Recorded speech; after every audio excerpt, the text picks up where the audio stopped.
When we choose silence, we choose to give up the reasons not to love, which are the reasons for going to war, or continuing war, or separating, or being a victim, or being right.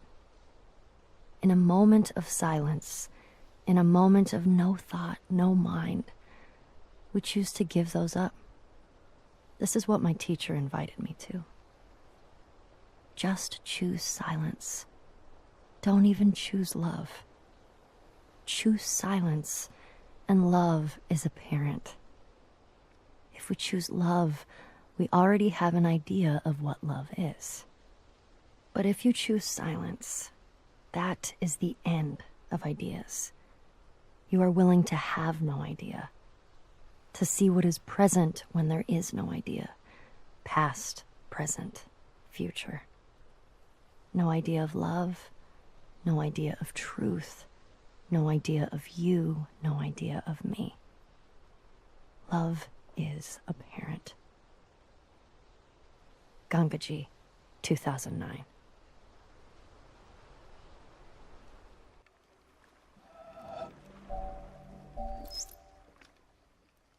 These hearts were woven of human joys and cares, washed marvelously with sorrow, swift to mirth. The years had given them kindness. Dawn was theirs, and sunset, and the colors of the earth. These had seen movement and heard music, known slumber and waking, loved, gone proudly friended, felt the quick stir of wonder, sat alone, touched flowers and furs and cheeks.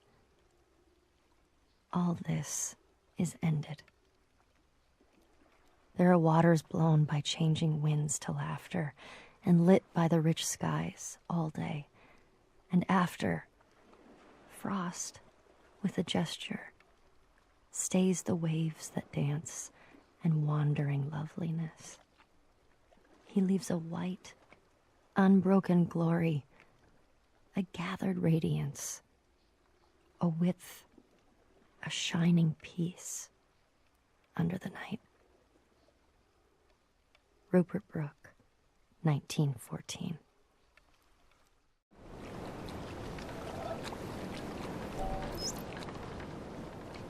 Suppose a boat is crossing a river and another empty boat is about to collide with it.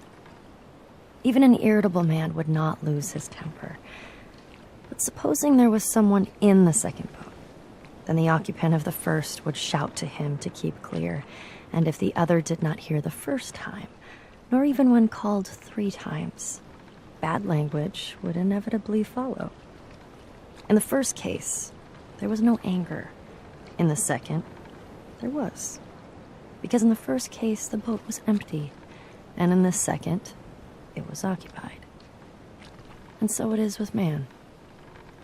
If he could only roam empty through life, who would be able to injure him?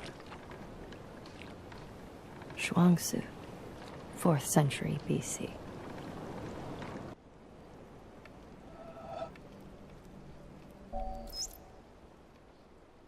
We have 2 kinds of knowledge which I call symbolic and intimate. I do not know whether it would be correct to say that reasoning is only applicable to symbolic knowledge, but the more customary forms of reasoning have been developed for symbolic knowledge only. The intimate knowledge will not submit to codification and analysis, or rather, when we attempt to analyze it, the intimacy is lost and replaced by symbolism. For an illustration, let us consider humor. I suppose that humor can be analyzed to some extent and the essential ingredients of the different kinds of wit classified. Suppose that we are offered an alleged joke.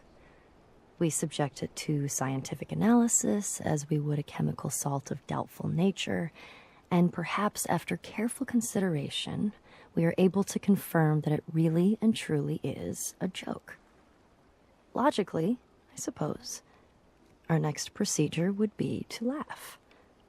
But it may certainly be predicted that as the result of this scrutiny, we shall have lost all inclination we ever had to laugh at it. It simply does not do to expose the workings of a joke. The classification concerns a symbolic knowledge of humor, which preserves all the characteristics of a joke except its laughableness. The real appreciation must come spontaneously, not introspectively.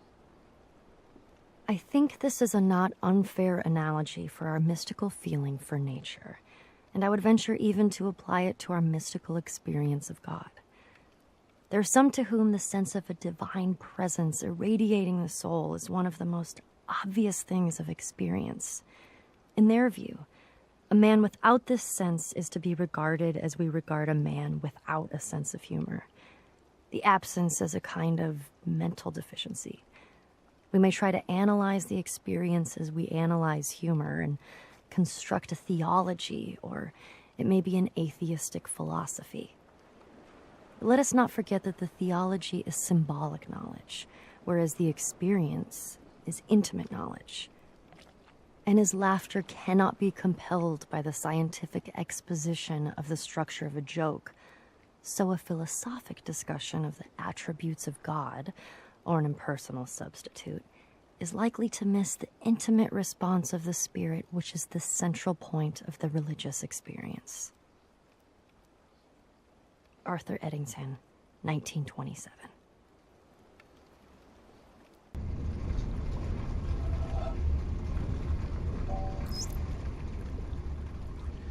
A poet once said, "The whole universe is in a glass of wine." We will probably never know in what sense he meant that, for poets do not like to be understood. But it is true that if we look at a glass of wine closely enough, we see the entire universe. There are the things of physics, the twisting liquid which evaporates depending on the wind and weather, the reflections in the glass, and our imagination adds the atoms. The glass is a distillation of the Earth's rocks, and in its composition we see the secrets of the universe's age and the evolution of stars. What strange array of chemicals are in the wine? How did they come to be? There are the ferments, the enzymes, the substrates, and the products. There in wine is found the great generalization. All life is fermentation. Nobody can discover the chemistry of wine without discovering, as did Louis Pasteur, the cause of much disease. How vivid is the claret, pressing its existence into the consciousness that watches it. If our small minds, for some convenience, divide this glass of wine, this universe, into parts, physics, biology, geology, astronomy, psychology, and so on, remember that nature does not know it. So let us put it all back together, not forgetting ultimately what it is for. Let it give us one more final pleasure. Drink it and forget it all. Richard Feynman, 1963.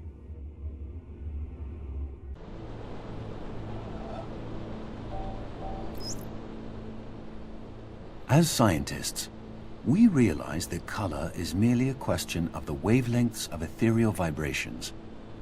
But that does not seem to have dispelled the feeling that eyes which reflect light near wavelength 4800 are a subject for rhapsody, whilst those which reflect wavelength 5300 are left unsung. We have not yet reached the practice of the Laputans who, if they would, for example, praise the beauty of a woman or any other animal, they describe it by rhombs, circles, parallelograms, ellipses, and other geometrical terms. The materialist, who is convinced that all phenomena arise from electrons and quanta and the like, controlled by mathematical formulae, must presumably hold the belief that his wife is a rather elaborate differential equation. But he is probably tactful enough not to obtrude this opinion in domestic life. If this kind of scientific dissection is felt to be inadequate and irrelevant in ordinary personal relationships, it is surely out of place in the most personal relationship of all, that of the human soul to a divine spirit. Arthur Eddington, 1927.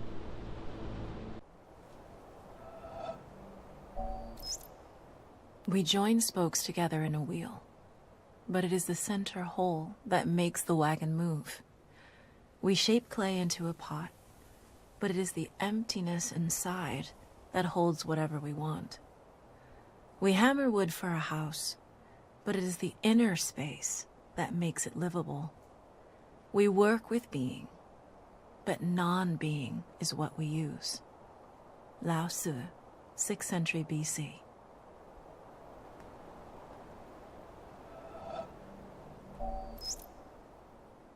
The glass is transparent, the wine transparent. The two are similar, the affair confused. There seems to be wine and no glass, or glass and no wine. Sahib bin Abad, circa 990.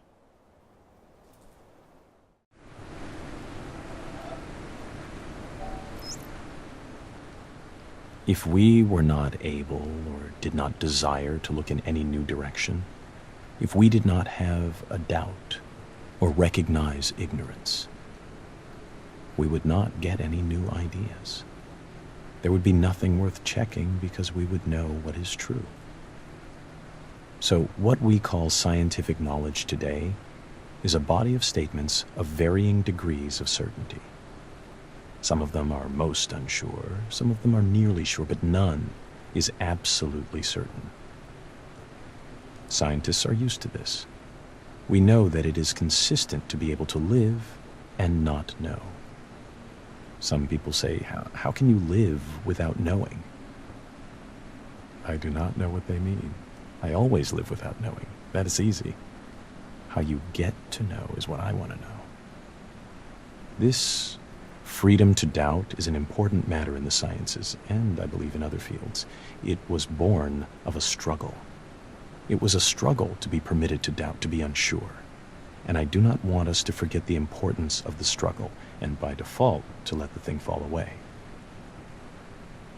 I feel a responsibility as a scientist who knows the great value of a satisfactory philosophy of ignorance, and the progress made possible by such a philosophy. Progress which is the fruit of freedom of thought. I feel a responsibility to proclaim the value of this freedom and to teach that doubt is not to be feared, but that it is to be welcomed as the possibility of a new potential for human beings. If you know that you are not sure, you have a chance to improve the situation. I want to demand this freedom for future generations. Richard Feynman, 1963.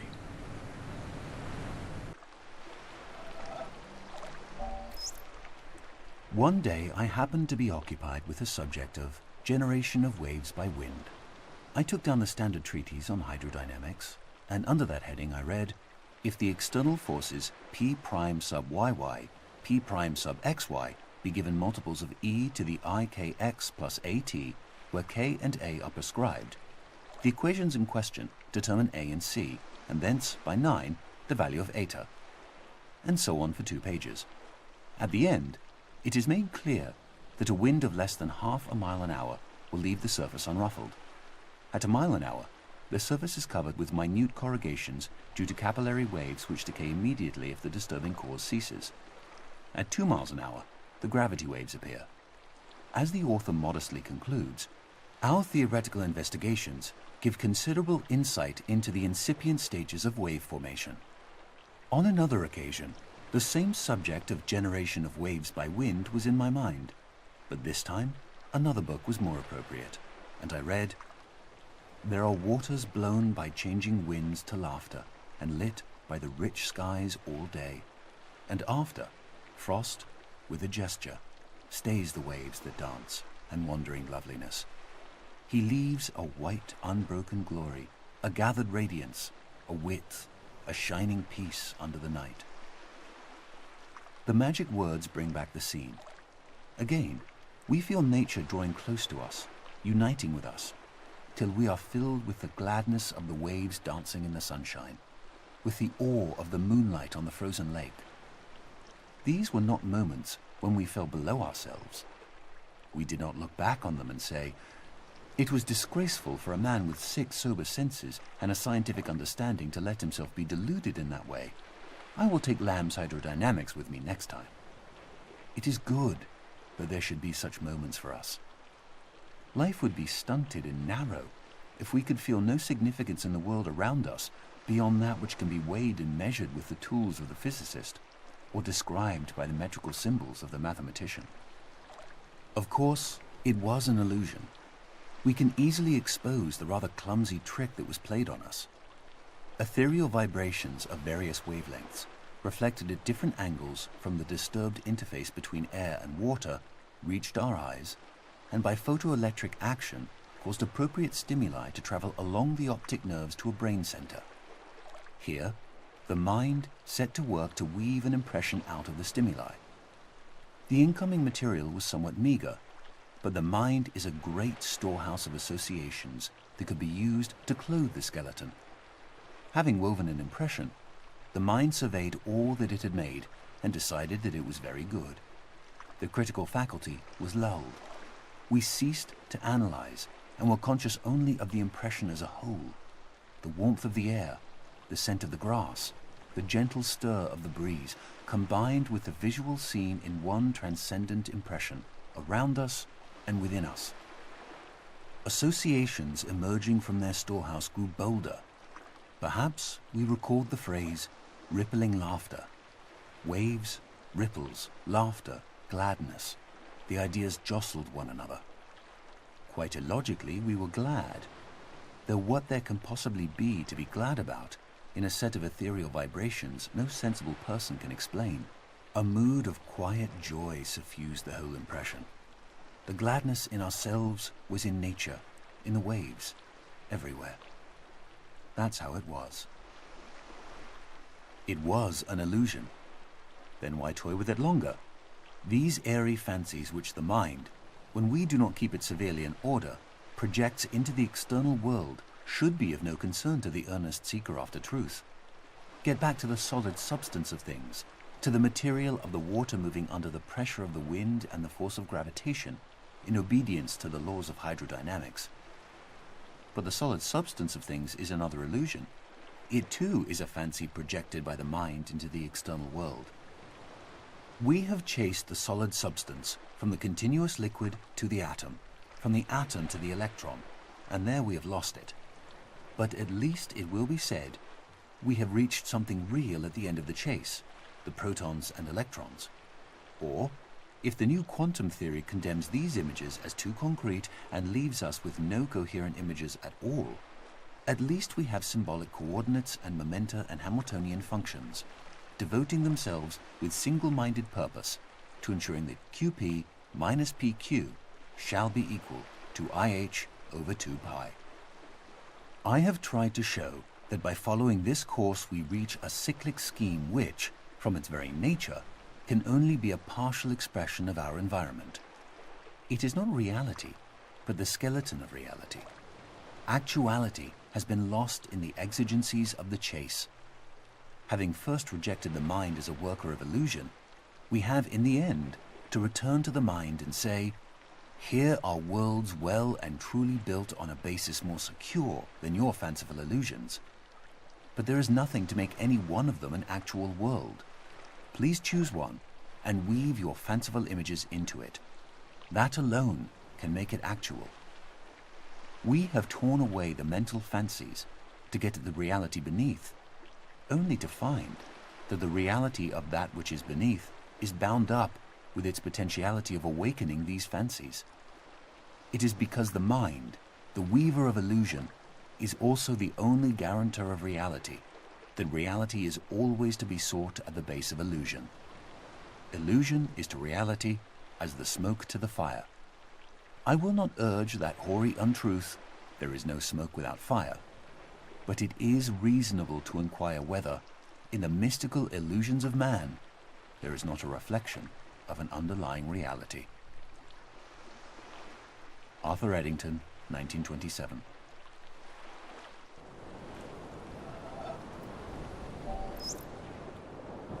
O Lord God, helper of those who seek you, I see you in the garden of paradise, and I do not know what I see, because I see nothing visible. I know this alone, that I know that I do not know what I see, and that I can never know.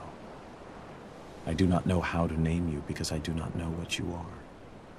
Should anyone tell me that you are named by this or that name, by the fact that one gives a name, I know that it is not your name. For the wall beyond which I see you is the limit of every mode of signification by names. Should anyone express any concept by which you could be conceived, I know that this concept is not a concept of you, for every concept finds its boundary at the wall of paradise. Should anyone express any likeness and say that you ought to be conceived according to it, I know in the same way that this is not a likeness of you. So too, if anyone, wishing to furnish the means by which you might be understood, should set forth an understanding of you, one is still far removed from you. For the highest wall separates you from all these, and secludes you from everything that can be said or thought, because you are absolute from all the things that can fall within any concept. Nicholas of Cusa, 1453.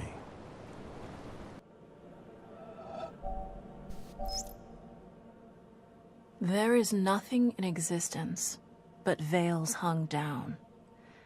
Acts of perception attach themselves only to veils, which leave traces in the owner of the eye that perceives them. Bin Arabi, 1231.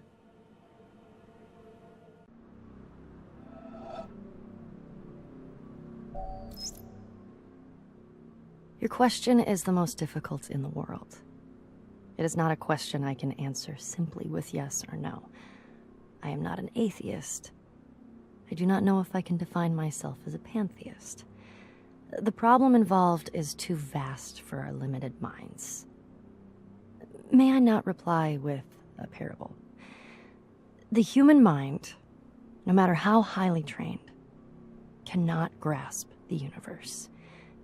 We are in the position of a little child entering a huge library filled with books in many languages.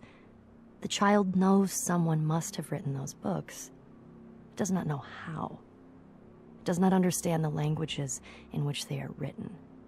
The child dimly suspects a mysterious order in the arrangement of the books, but doesn't know what that is. That, it seems to me, is the attitude of the most intelligent human toward God. Albert Einstein, 1930.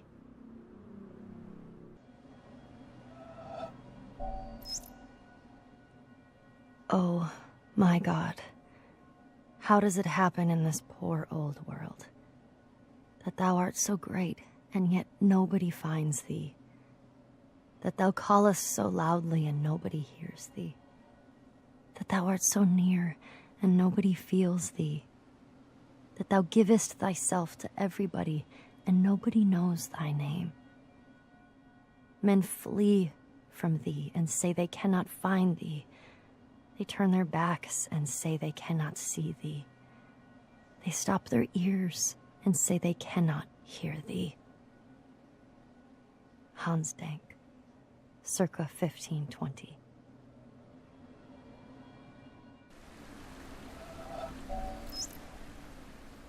It is a great adventure to contemplate the universe beyond man, to contemplate what it would be like without man, as it was in a great part of its long history and as it is in a great majority of places. When this objective view is finally attained, and the mystery and majesty of matter are fully appreciated, to then turn the objective eye back on man, viewed as matter, to view life as part of this universal mystery of the greatest depth, is to sense an experience which is very rare and very exciting. It usually ends in laughter and a delight in the futility of trying to understand what this atom in the universe is, this thing, atoms with curiosity, that looks at itself and wonders why it wonders. Well, these scientific views end in awe and mystery, lost at the edge in uncertainty, but they appear to be so deep and so impressive that the theory that it is all arranged as a stage for God to watch man struggle for good and evil seems inadequate. Some will tell me that I have just described a religious experience. Very well, you may call it what you will. Then, in that language, I would say that the young man's religious experience is of such a kind that he finds the religion of his church inadequate to describe, to encompass that kind of experience. The God of the church isn't big enough. Richard Feynman, 1963.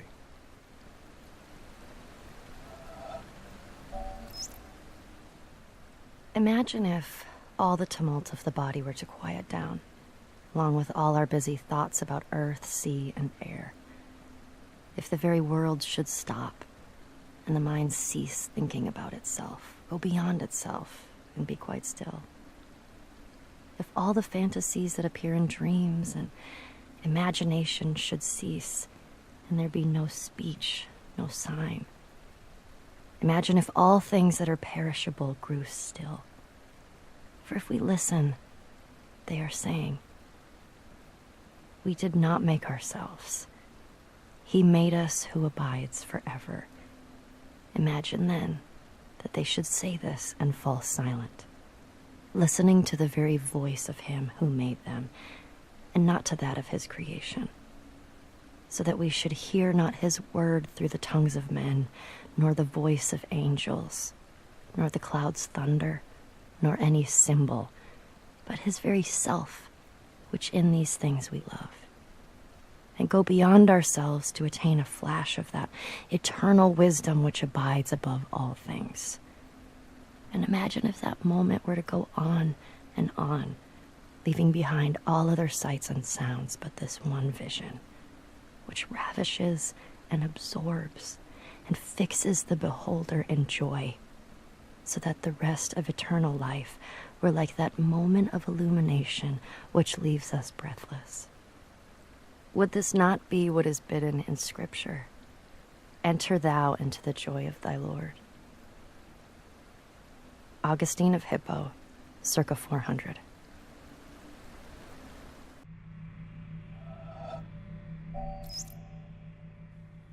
The concept of a clock enfolds all succession in time. In the concept, the 6th hour is not earlier than the 7th or 8th, although the clock never strikes the hour, save when the concept biddeth. Nicholas of Cusa, 1450.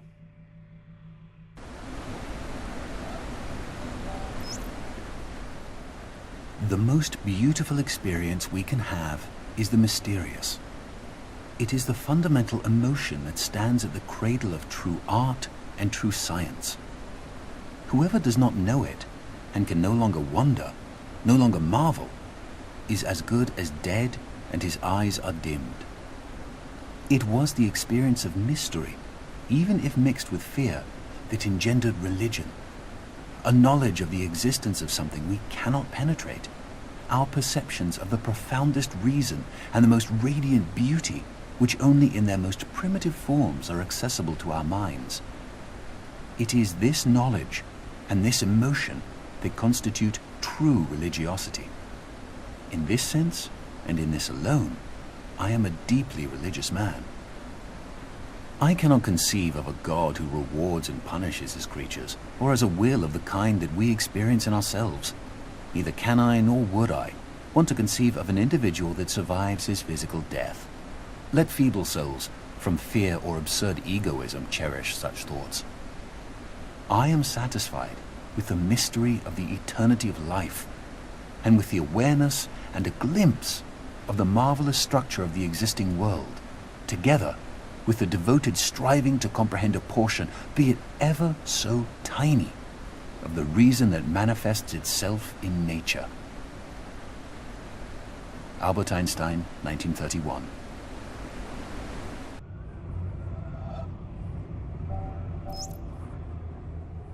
Up there, you go around every hour and a half, time after time after time. You wake up usually in the mornings, and just the way that the track of your orbits go, you wake up over the Mideast, over North Africa. As you eat breakfast, you look out the window as you're going past, and there's the Mediterranean area, and Greece, and Rome, and North Africa, and the Sinai, the whole area. And you realize that in one glance, that what you're seeing is what was the whole history of man for years, the cradle of civilization. And you go around down across North Africa and out over the Indian Ocean and look up at that great subcontinent of India pointed down toward you as you go past it.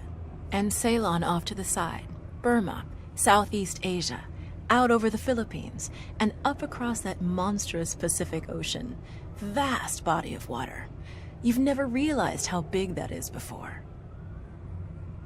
And you finally come up across the coast of California and look for those friendly things. Los Angeles and Phoenix and on across El Paso. And there's Houston. There's home. And you look, and sure enough, there's the Astrodome. And you identify with that, you know? It's an attachment. And down across New Orleans, and then looking down to the south, and there's the whole peninsula of Florida laid out. And all the hundreds of hours you spent flying across that route, down in the atmosphere, all that is friendly again. And you go out across the Atlantic Ocean and back across Africa. And you do it again, and again, and again. And that identity, that you identify with Houston, and then you identify with Los Angeles, and Phoenix, and New Orleans, and everything. And the next thing you recognize in yourself is you're identifying with North Africa. You look forward to that. You anticipate it. And there it is. That whole process begins to shift of what it is you identify with. When you go around it in an hour and a half, you begin to recognize that your identity is with that whole thing. And that makes a change. You look down there, and you can't imagine how many borders and boundaries you crossed again and again and again. And you don't even see them. At that wake-up scene, the Mideast, you know there are hundreds of people killing each other over some imaginary line that you can't see. From where you see it, the thing is a whole, and it's so beautiful. And you wish you could take one from each side in hand and say, look at it from this perspective. Look at that. What's important? And so a little later on, your friend, again those same neighbors, another astronaut, the person next to you goes out to the moon. And now he looks back and sees the Earth not as something big where he can see the beautiful details, but he sees the Earth as a small thing out there. And now that contrast between that bright blue and white Christmas tree ornament and that black sky, that infinite universe, really comes through. The size of it, the significance of it, it becomes both things. It becomes so small and so fragile, and such a precious little spot in that universe that you can block it out with your thumb. And you realize that on that small spot, that little blue and white thing is everything that means anything to you. All of history and music and poetry and art and war and death and birth and love, tears, joy, games, all of it is on that little spot out there that you can cover with your thumb. And you realize that that perspective, that you've changed, that there's something new there. That relationship is no longer what it was. And then you look back on the time when you were outside on that EVA and those few moments that you had the time because the camera malfunctioned, that you had the time to think about what was happening. And you recall staring out there at the spectacle that went before your eyes. Because now, you're no longer inside something with a window looking out at a picture. But now you're out there, and what you've got around your head is a goldfish bowl, and there are no limits here. There are no frames. There are no boundaries. You're really out there, over it, floating, going 25,000 miles per hour, ripping through space, a vacuum, and there's not a sound. There's a silence, the depth of which you've never experienced before. And that silence contrasts so markedly with the scenery and the speed with which you know you're going. That contrast, the mix of those two things, really comes through. And you think about what you're experiencing and why. Do you deserve this? This fantastic experience? Have you earned this in some way? Are you separated out to be touched by God to have some special experience here that other men cannot have? You know the answer to that is no. There's nothing that you've done that deserves that earned that. It's not a special thing for you. You know very well at that moment, and it comes through to you so powerfully that you're the sensing element for man. You look down and see the surface of that globe that you've lived on all this time, and you know all those people down there.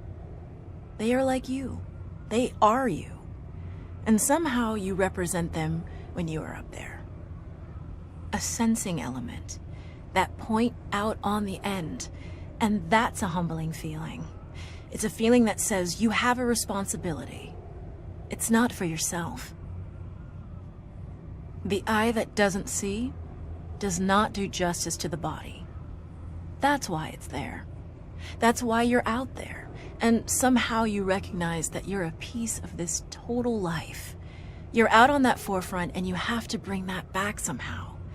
And that becomes a rather special responsibility. It tells you something about your relationship with this thing we call life. And when you come back, there's a difference in that world now. There's a difference in that relationship between you and that planet, and you and all those other forms of life on that planet, because you've had that kind of experience. It's a difference, and it's so precious. And all through this, I've used the word you because it's not me. It's not Dave Scott. It's not Dick Gordon, Pete Conrad, John Glenn. It's you. It's us. It's we. It's life. It's had that experience. And it's not just my problem to integrate. It's not my challenge to integrate, my joy to integrate. It's yours. It's everybody's. Russell Schweickart, 1975.